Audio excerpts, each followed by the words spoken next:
Welcome to Uncontrolled Substance with your host, Dr. Cozzette Lyons-Jones, Chief of Adult Medicine for the Watts Healthcare Corporation. Uncontrolled Substance. Welcome to Uncontrolled Substance with me, Dr. Cozzette Lyons-Jones. This is a virtual radio clinic experience on the Real Urban Radio Network. Our mission is to empower people to become knowledgeable participants in their own health and healthcare, to make better choices and to live healthier lives. We will deconstruct patients and guest speakers and topics as we move through the check-in, the waiting room, the examination room, and finally the checkout, aka the prescription, to provide tools, information, and calls to action. I first would like to give a shout out to my partner in crime and co-creator of this show, my husband, Noel Jones II. What's up? What's up? Hey. To Mr. Jackson Brown, the leader of the Real Urban Radio Network, and Miss Jeanette Aguiar for opening the door to this journey for us. I also want to give a special shout out to my daughter and soon-to-be graduate of Archer School for Girls, Miss Lena. Lena. She's the newest addition to the Uncontrolled Substance team in our research department. And so I like to say thank you and congratulations to my little baby girl. To continue the conversation beyond the show, hit me up on drcozzette.com or on any of my social media platforms. Today's topic is race and COVID-19, and our guest in the waiting room is Dr. Paris Atkins Jackson, aka Dr. AJ. But first, time for us to check in on what's been happening around the country. A public health crisis is when a problem affects large numbers of people, threatening health over the long term, requiring the adoption of large-scale solutions, per Dean of Boston University School of Public Health, Dr. Sandro Galea. Like the state of Wisconsin back in 2017, Franklin County Public Health in Ohio has formally declared racism a public health crisis. Recently, with action steps to be taken to tackle racism and disparities within the agency and the provision of services to its residents. The resolution was drafted prior to the pandemic, but has been made even more significant in light of the brighter spotlight on health disparities among people of color in the COVID-19 era. As in many other parts of the country, Black residents in Columbus and Franklin County make up a disproportionate number of coronavirus infections and hospitalizations. The Board of Commissioners called on the state's governor, the Speaker of the Ohio House, and the Ohio Senate President to also declare racism as a public health crisis. The declaration builds on the work of the 2019-2021 strategic plan, where the Board of Health adopted equity as the foundation for conducting its daily work. In a press release, Franklin Board of Health member Dr. James stated, "The racial differences that we measure are the consequence of cumulative disparate impact of centuries, not recent, but centuries of policies, practices, and systems that have intentionally provided advantage to some while simultaneously intentionally subjecting others to disadvantage. How we built and structured our society has created the differences in outcomes, with shortened life expectancies among Blacks compared to white Ohioans and poorer health outcomes. Franklin County is about 24% Black per U.S. Census data, and Cleveland is also considering its own resolution. Let's pray that that comes through and that other states will follow suit. Right, Noel? That's right. Yeah. That's right. Our next story looks at the effects of the pandemic, which are too numerous to count, but why it has widened inequities across all sectors, with the latest reports projecting the pandemic may worsen the already low representation of people of color in the 2020 census count, putting redistricting and public funds on the line. Historically, Black communities have been undercounted, with social distancing posing a barrier to good old-fashioned door knocking, to spread that word and remind people to complete the form. The May 12th Vox article described how the census shapes political representation and the allocation of public funding over the next decade, determining state electoral college votes, as well as how local, state, and federal legislative district lines are drawn. This is particularly important with the new redistricting cycle slated for 2021. Gerrymandering, wherein politicians in power manipulate district maps and boundary lines to favor their party winning elections, has long been used as a weapon to thwart and dilute the political strength of African Americans and other communities of color. The census drives the distribution of $1.5 trillion in tax dollars for communities nationwide and vital public needs such as schools, housing, mass transportation, health programs, infrastructure, public safety, Medicaid, emergency services, and much more. Billions in federal dollars flow to state governments and to the local level, said U.S. Census Representative Michael C. Cook, Sr. to Vox News outlet. It's about power and money. It shapes the future. It is projected that more than 4 million people could be left out on the 2020 census count due to the current coronavirus health crisis, with in-person contact of advocacy groups like California Black Hub being suspended. The first census was in 1790, when we were still slaves. Think about that. Taking place every 10 years with Congress charged with providing oversight.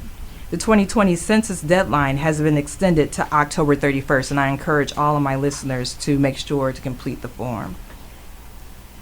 An Associated Press release out of Raleigh, North Carolina, reports that the coronavirus outbreaks at meat processing plants have led to the euthanizing of 1.5 million chickens, according to a state official. Chicken and hog farmers in other states have also had to euthanize millions of livestock due to the pandemic. This will likely translate to higher meat costs at the supermarkets. So it may be a good time to plan meatless days. What do you think, Noel? I know you're a meat lover, so. Oh, man. This is interesting because your guest last month, Heather Palmer, talked about food insecurity. Right. And they are killing animals. One of the things, I've seen some reports about areas where there's already great poverty, people not having enough food, places in Africa. Right. And we're wondering, how are we going to keep our commitments to them as we struggle through this ourselves? And when you're killing 1 million chickens and not doing anything with that meat except putting it in the ground, it's scary. It is. On a final note, in terms of the news, out of Minneapolis, Minnesota, Governor Tim Walz relaxed the 10-person limit on group gatherings, allowing churches to open at 25% occupancy with safety guidance compliance. Many churchgoers are asking, how does that look? And is this too much too soon, given many states have not hit their peak numbers yet? As a churchgoer, I say, I'm staying home. What are you saying, Jones? I'm concerned about all of the houses of worship, especially ours. The one thing I know is I read that about 74 leaders of houses of worship has passed during this crisis. We can't get my father out of the house, and that's pretty good. But at the same time, his father's a pastor. What are we going to do at City of Refuge? What are we going to do around the country? Right. And how are we going to keep people safe while still gathering and communing together? That we're going to have to see how that works. Right. I agree. Totally agree.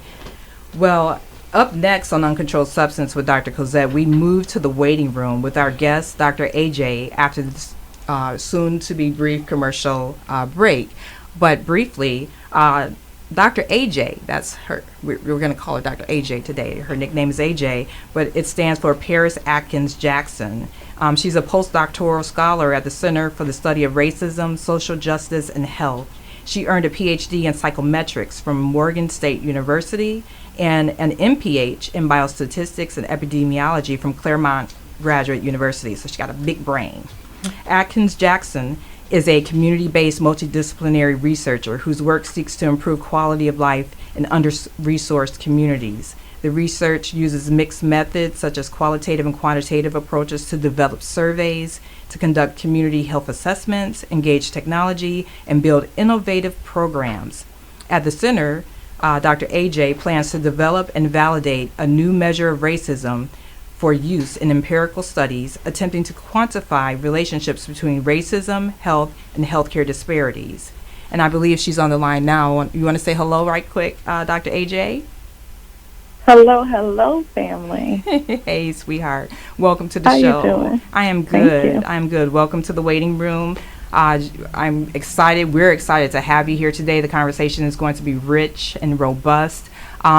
Is there anything as far as your bio that I truncated it, but is there anything that you wanted to be mentioned in terms of your current work in the area of race and healthcare disparities?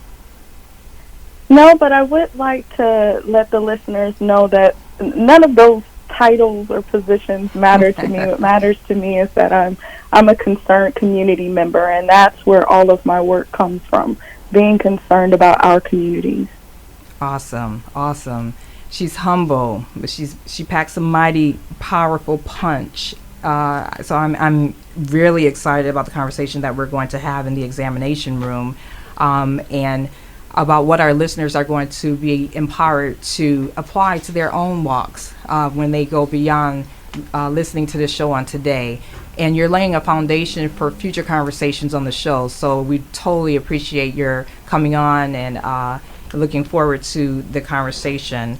As far as just introducing you to one other person, since we have a couple of moments, Noel, this is Dr. AJ, who I've been talking to you about all your past few days, and we've been pretty excited about coming on.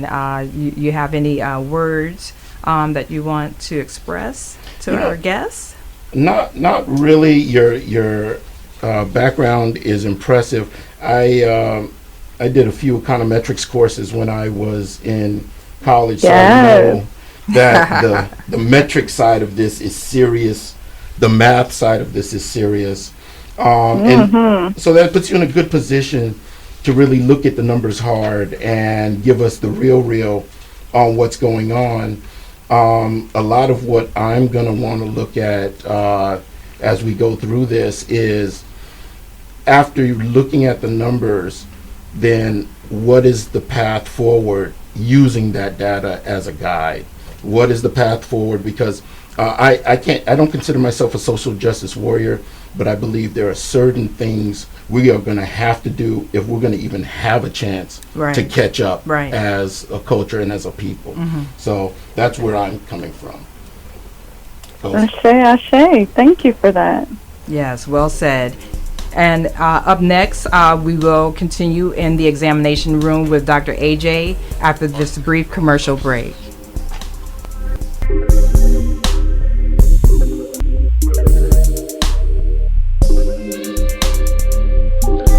Uncontrolled substance. Hey, this is Rory Darvell, your host of a detailed old school radio show. Join me every Sunday from 5 p.m. until 6:30 p.m. Pacific time for the ride of your life. On my show, I feature music from independent artists, old school music from some of your favorite artists by request, and we dive into politics and other social issues that affect our black community. It's the attention to detail old school radio show with me, Rory Darvell. And remember my motto, it's your show, I'm just the host. Kicking off at 5 p.m. Pacific time on the Real Urban Radio Network app and realurbanradio.com. Medication-assisted treatment, or MAT, is a proven treatment for fentanyl, heroin, opioid painkiller, and prescription pill addiction. During the coronavirus pandemic, MAT treatment is still available. Find a treatment option that's right for you at choosemat.org and choose Change California.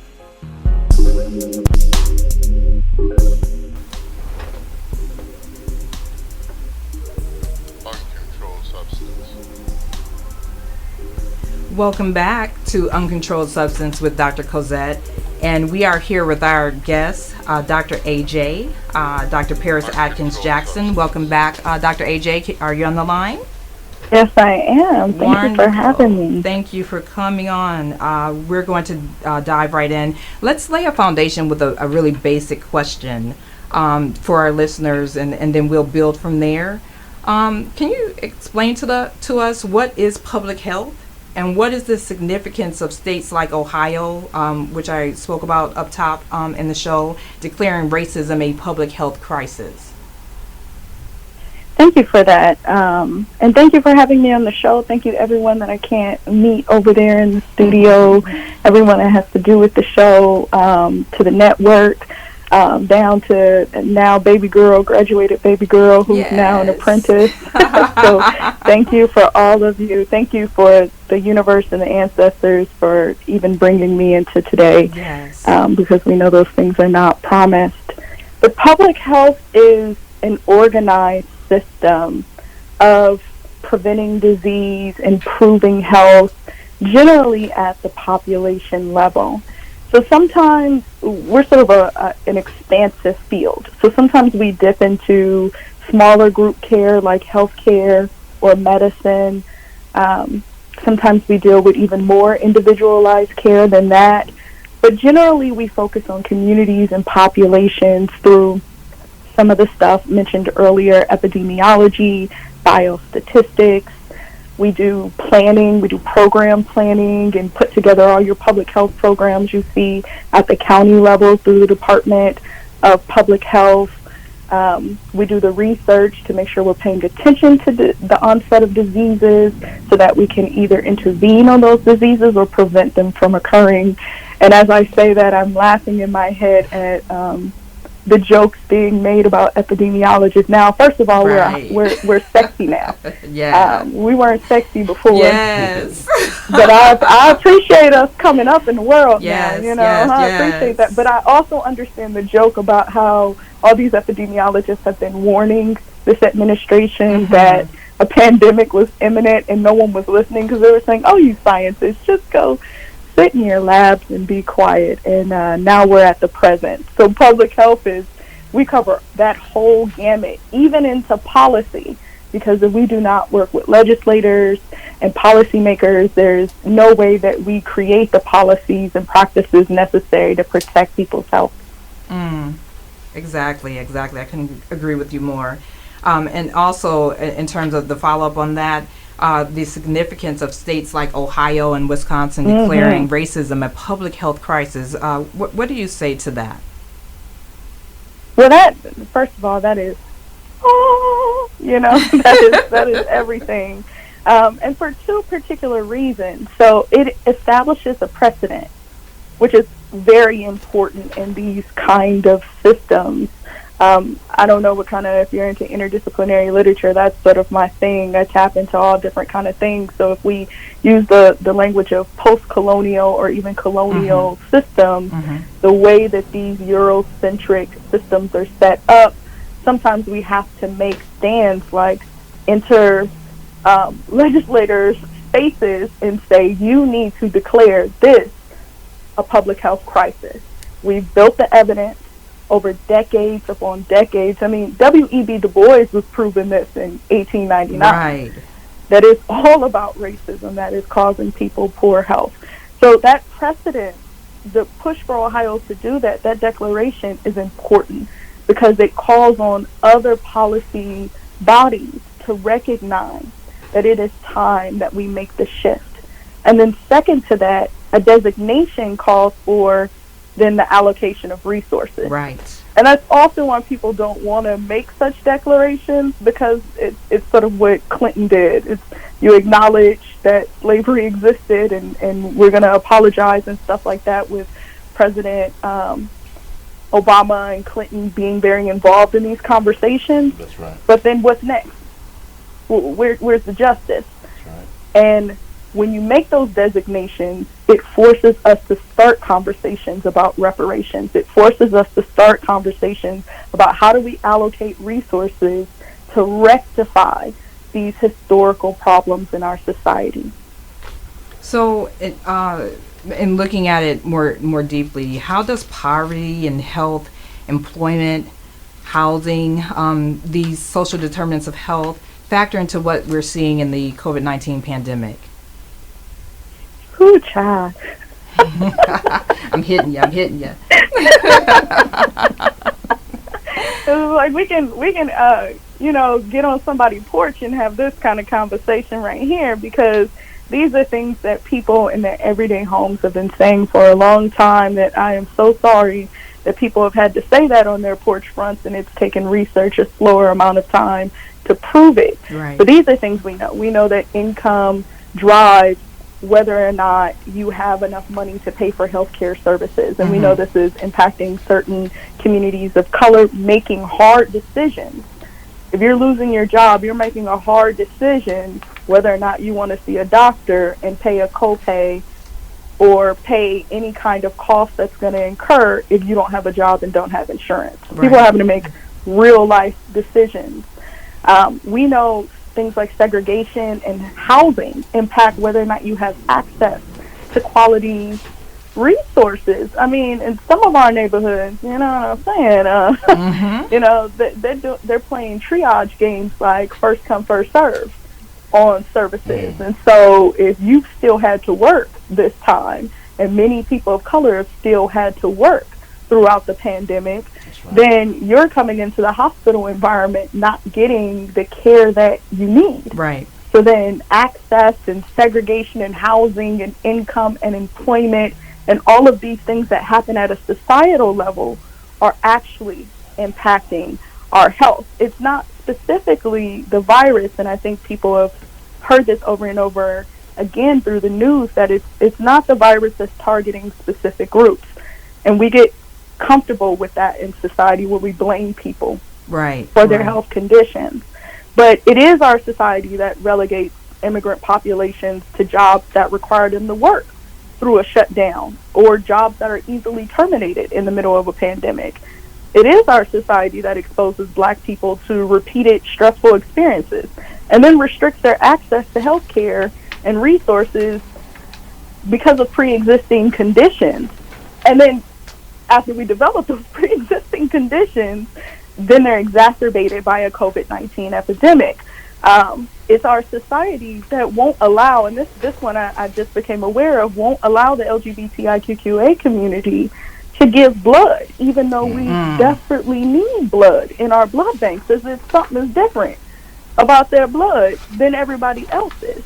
It's our society that does all these things. It's our society that allows for the policies that train our doctors to make decisions about people's health based on these implicit biases they have in the back of their head or their textbook that told them that Black people have a higher pain threshold or have greater muscle mass. Right. These are all social issues that then come into our personal spaces and impact our health. Absolutely. Absolutely. So do you think that the virus has exposed the health and healthcare disparities in America, or do you think it has accelerated areas that we've already known about? Now, you already know I'm on that latter part. And this goes back to the conversation about the importance of data. When many of us were pushing for the data to be released. We weren't pushing for the data to be released to prove something we didn't already know. That's the sad part. Right. We were pushing for the data to be released to, like I said earlier, set a precedent to say, hey, now we know what we always knew in our communities, is that these are the target areas. We need to allocate resources towards specific areas and communities because COVID is hitting them through comorbidities, through having to continue to work, through the stress of being laid off. All of these social determinants are still at play. They're not on vacation due to the pandemic. They are still working. So that and the pandemic is taxing our systems. So it's no,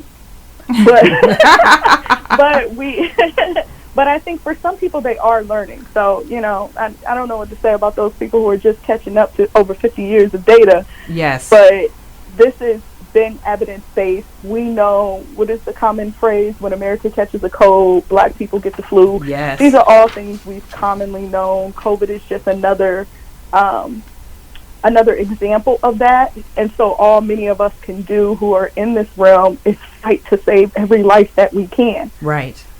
Because we know how it's going to impact our communities. And you bring up an interesting point. This isn't new to those who are in public health or in the healthcare community themselves, but it's news on social media. It's news out there in the news outlets and things.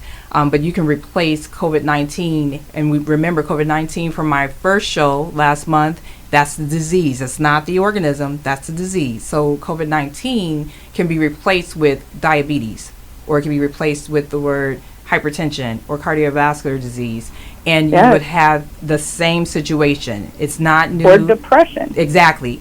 Any or of these. HIV. Yes. Or LAPD. Yeah. Oh, girl, another show. Another show.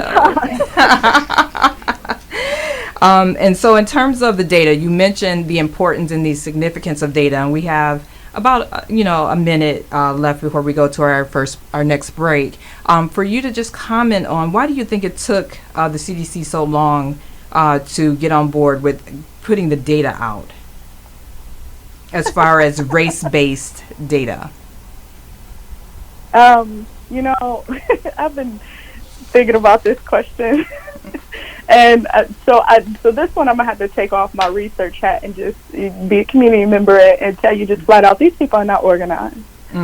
These people are not organized.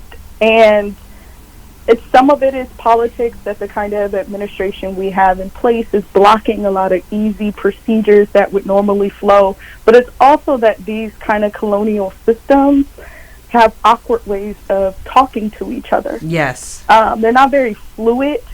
And they're not intuitive. So you'll have things like our organized body of medical care, either at the county or the state level. Some states decided they were going to start collecting data, like Michigan or Louisiana. Hold on for 1 second, sweetie. Hold that thought. We'll be back in a moment, and we'll pick up where we left off on Uncontrolled Substance with Dr. Cozzette. Uncontrolled Substance.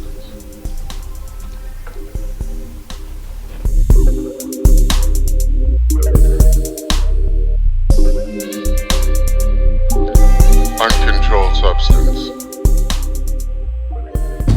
The Real Urban Radio Network is now streaming live on the World Wide Web at www.realurbanradio.com. Log on for the best old school in today's R&B. Can't get to a computer? No problem. Download our app from your smartphone app store. Just search for the Real Urban Radio Network. Download. Bam! Now take us everywhere you go. Also follow us on Twitter and Instagram by searching for us at Real Urban Radio 1. We keep it real 24/7 on the Real Urban Radio Network.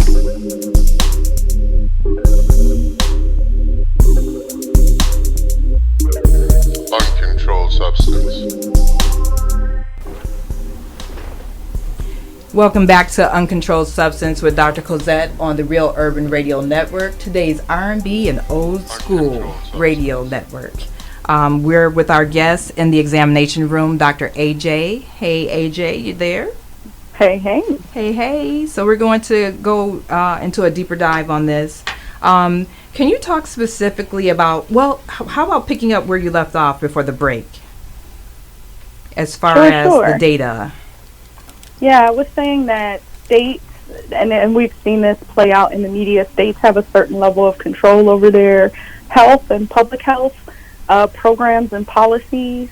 And so many of the states have decided that they were going to collect the data as early as March and present that data. Like Michigan has a great dashboard that gives you all this kind of information, as well as Louisiana, and California has picked up the torch recently. But you have these state systems working, but they may not be in communication with the federal system via, the CDC. Mm-hmm. So that's where you have these issues with data. You also have a number of issues in private vendors that have come out to do testing. Right. So at the hospital, you might be getting tested once there's a severe problem. You more likely are a case.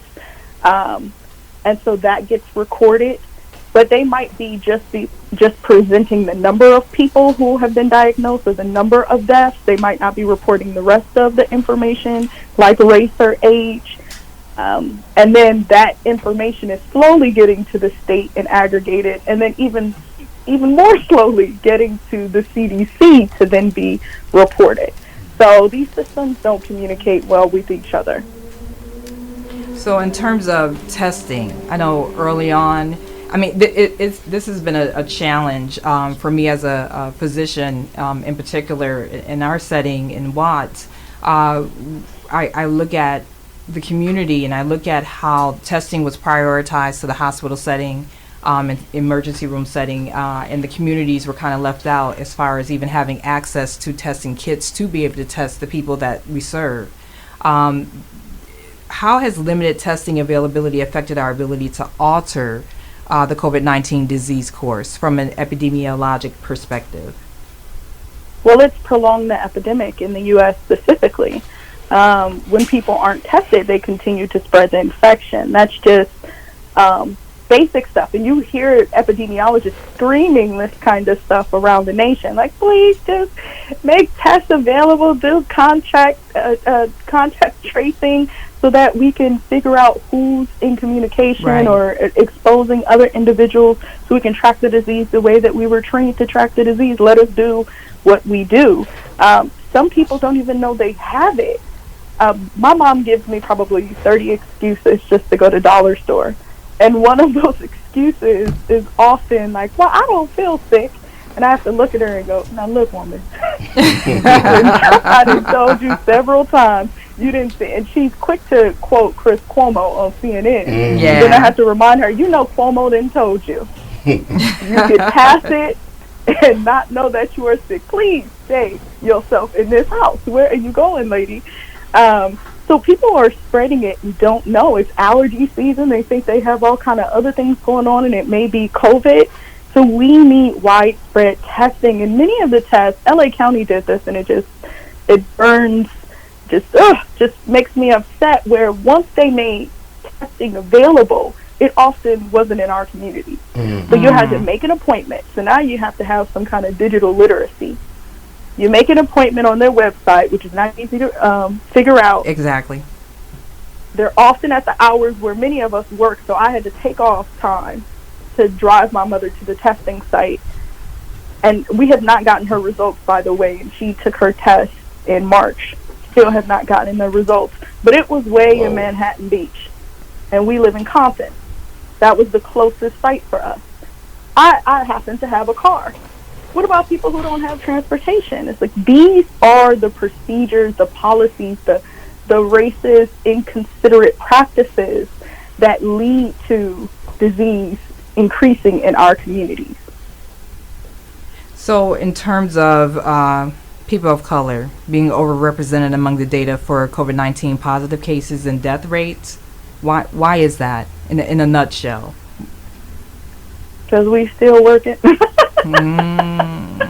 Couple things. We're still working. Mm-hmm. We're still working. We are sort of at the bottom of the barrel of the economic ladder, and so we're still all working. I think Los Angeles is the perfect representation of this, with our immigrant population, particularly Latinx immigrant, having the highest rates in LA County. It's like, these are laborers. Absolutely. They're still delivering your Uber Eats for those of us who get to work at home. So Right. They're still working, getting exposed. And secondly, we tend to have comorbidities because we've been living in structural racism for centuries.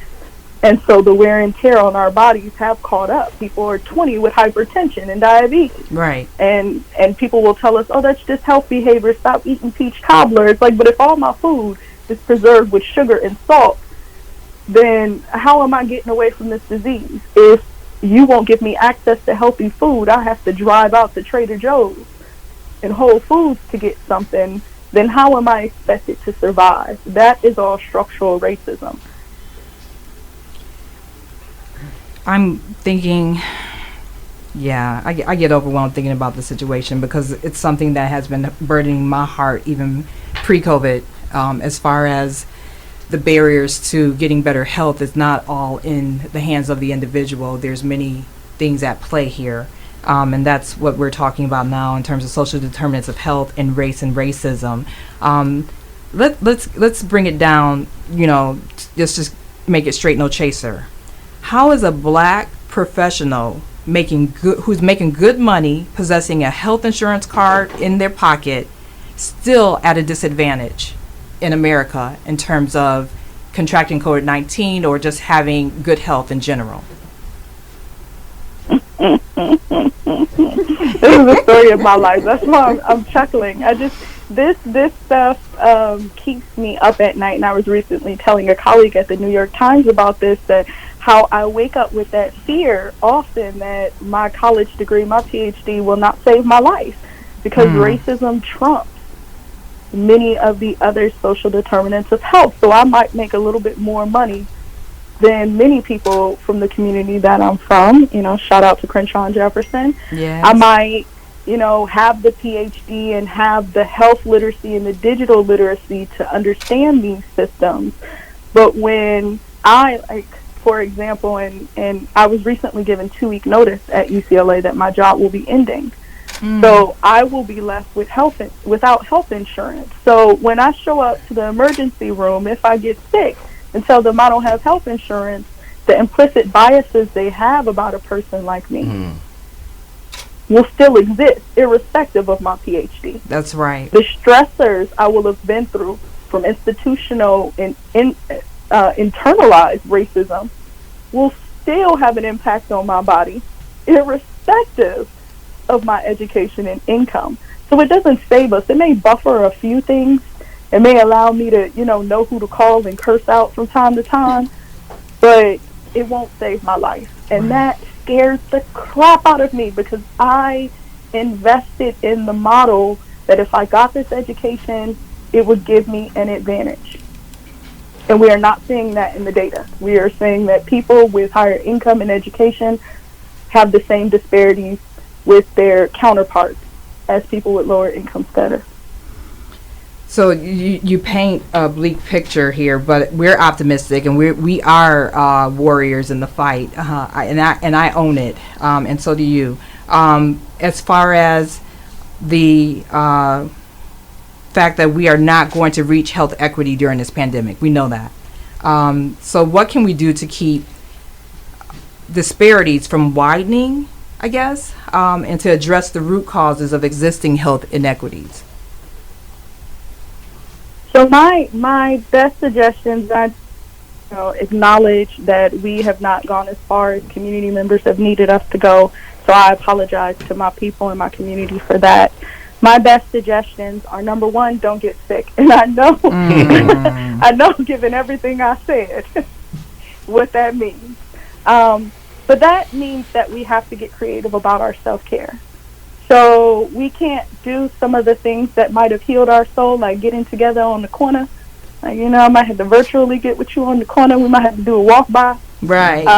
We can't be taking off our masks and talking to each other. What was it on Diddy's thing? I heard someone say that often people of color, we assume because you family, you don't have the disease. Like, oh, that's my cousin. They not sick. No, but they could have it. So let's limit our interactions with people that we don't have to interact with physically in our home. And let's get creative. We're some creative people out here. We can figure out how to interface and build a community around ourselves to safeguard our health. That's what we're trying to do. We're trying to preserve our people and preserve our community. So let's avoid getting sick at all costs. Right. Let the factor that's making us sick be only systemic issues. And to that point, I've been encouraging people who have just a little bit more gumption, just a little bit more energy and time on their hands to get politically active. Now it's time to advocate. You sitting at home, call and harass your legislators. And yes, I said harass. Keep calling them. Call the Department of Public Health and figure out what they're doing in the community. Do more than you are doing because we can shift. Yes. We can shift our communities. We can shift society. They put us all at home for a reason, the ancestors. So let's make it happen. Make it happen. Instead of talk about what's not happening, let's make it happen this go round. Yes. You're gonna make me start shouting in here like I'm in church, girl. Oh man, that's good. That's good stuff. I was listening to the former president of APHA, Dr. Jones. I think it's Kamara Phyllis Jones. She was talking about health equity and there being 3 components to achieving it. She said number 1 is valuing all individuals or populations equally. Number 2 was recognizing and rectifying historical injustices. And number 3 was providing resources, not equally, but according to need. That third point is one that I push often and that I scream to the rooftops about, because it's not enough to give me a insurance card in my hand. That's not enough. That's equality. Equity is providing me with the resources that I need in the face of the challenges and barriers to my achieving good health, like my counterparts in society. That's how I see it. Thank you so much for being on the show with us. I want you to stay in, and I'm going to take you into the checkout with me after this commercial break on Uncontrolled Substance with Dr. Cozzette on the Real Urban Radio Network.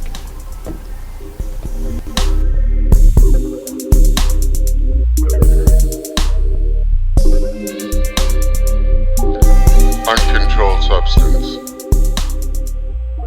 Every 10 years, the census comes along, and it seems like everyone I know always asks the same two questions. What is the census, and why does it even matter? Let me give it to you straight. The census counts every single person living in America. An accurate count of our community tells us where there are more people. And where there are more people, there are more needs. Our participation could impact how public funding flows to our schools, health clinics, senior care, job training, and housing. It even determines our congressional representation. I don't know about you, but it sure sounds like the census matters to me. This year, take a little time for the 2020 census. You can complete it online, by phone, or by mail, and make sure you count everybody you live with. Your mama, daddy, sweetheart, babies, roommates, everyone. This chance only comes every 10 years, so let's step up and be counted. Shape your future. Start here. Learn more at 2020census.gov. Paid for by U.S. Census Bureau. We are strong and we'll get through this together, but these are stressful times. Reach out to someone, connect with your friends, and know that you are not alone. Visit wearebroadcasters.com/hope, furnished by the National Association of Broadcasters and this station.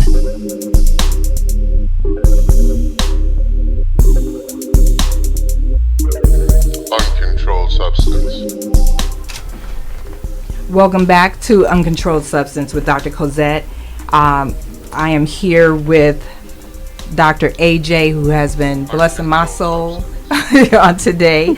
I want us to think about it. We're moving into the checkout or the prescription, because I don't want it to be a situation where we complain and complain and complain, and there's nothing that you can walk away with that's actionable, that you can feel empowered to take back with you and say, I understand this is the situation or the reality, but this is what we can do, or this is what I can do on an individual level. So I'm always about what is it? What are the calls to action in the face of the information that's being presented?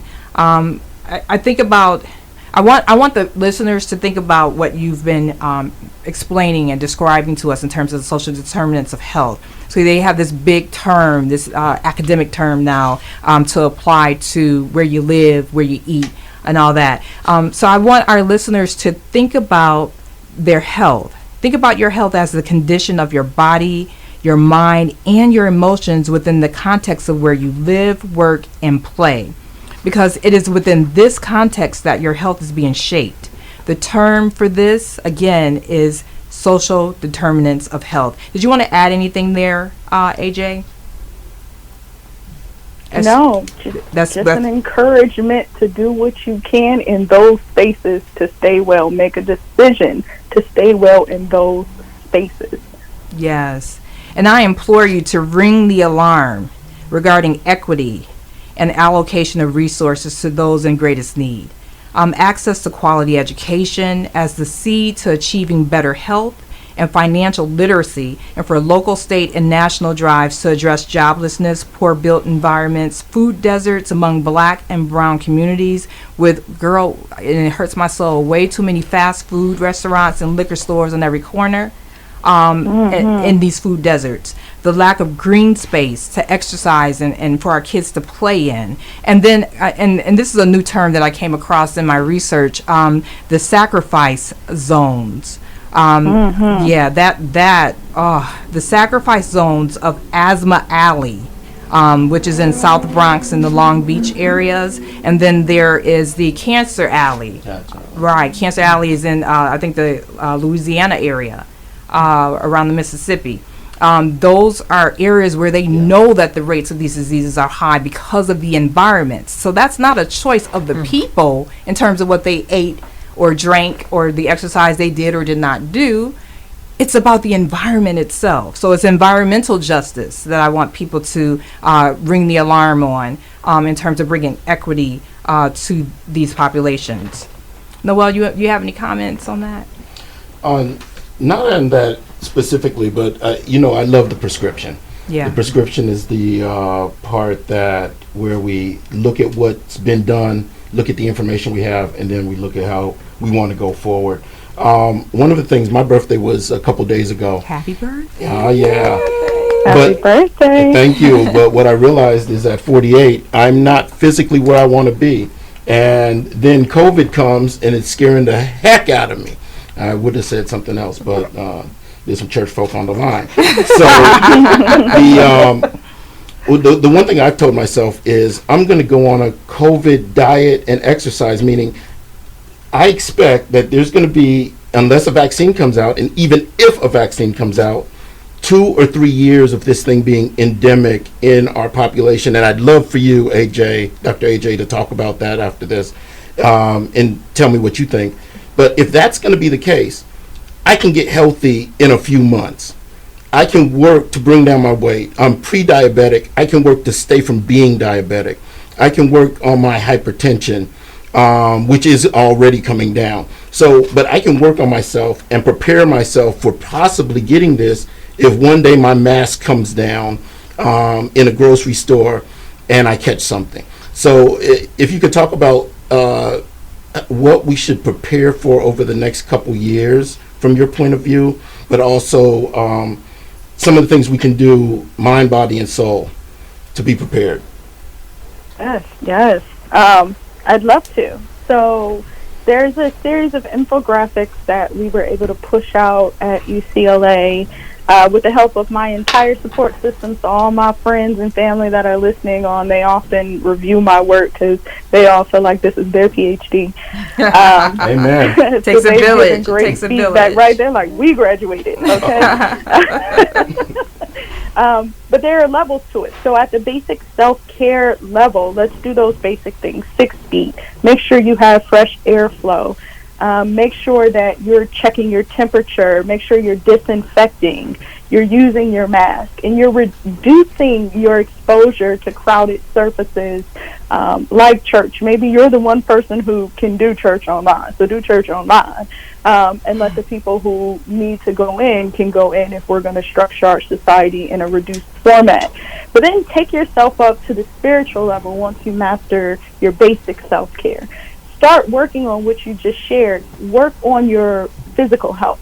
Work on your psychological, your emotional, your spiritual health. Reconnect with what it means to be you. There's a reason we've been called to this moment. So please really embody that and work on you. And once you get that, take it up to the next level.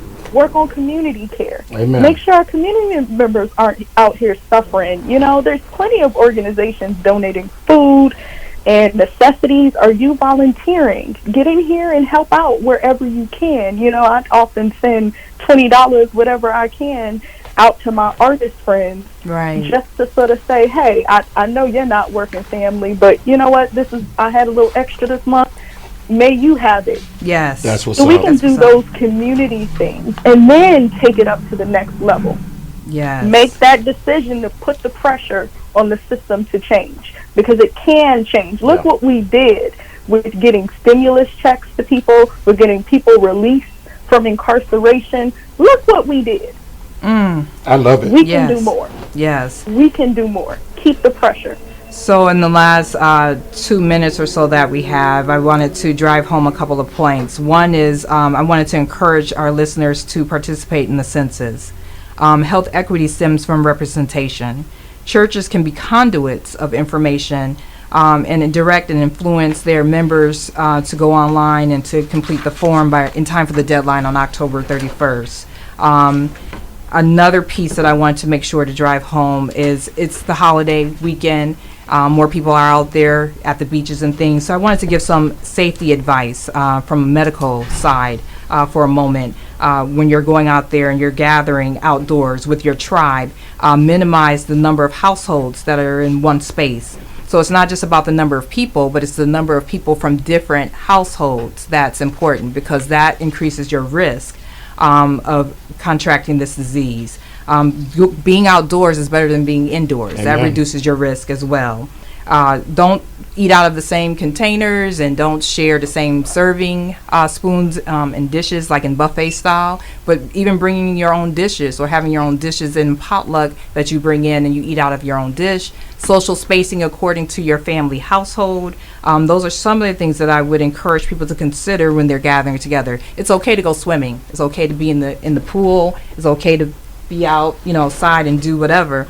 But sitting close together and all that, it's still a no-no. So stay socially distanced. And as far as the church walls opening up, it's still very important that we have hand sanitizer, and that we have the social distancing, the spacing of ourselves and all that. If in the event you decide that the Lord told you to